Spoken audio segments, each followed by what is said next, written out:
የጋለ አለት ላይ ተኝተው ህዝቤን ማር ብለው ያለቀሱበት ስፍራ ላይ ራሱ እኮ ነው መድኃኔ ዓለም ኢየሱስ ክርስቶስ ካልበጣ በቀር አልወጣም ነው። ለቅዱስ ገብርኤል እንኳን እኮ አስቸግሯል አቡነ ኪሮስ። ኧረ በፍጹም ነው ያለው። የሰማያት መንግስትን ትወርስ ዘንድ በላይ በሰማያት ትኖር ዘንድ አንተ የተመረጥክ ነህ ና እንሂድ አለው። በፍጹም አለው አቡነ ኪሮስ። እንደውም ቃል በቃል ያለው ገድላቸው ላይ ምን መሰላችሁ?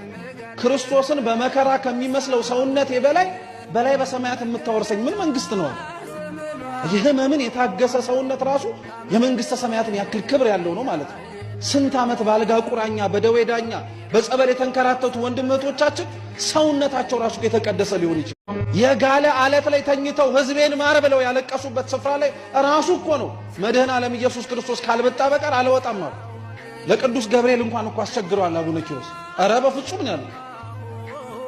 የሰማያት መንግስትን ትወርስ ዘንድ በላይ በሰማያት ትኖር ዘንድ አንተ የተመረጥክ ነህ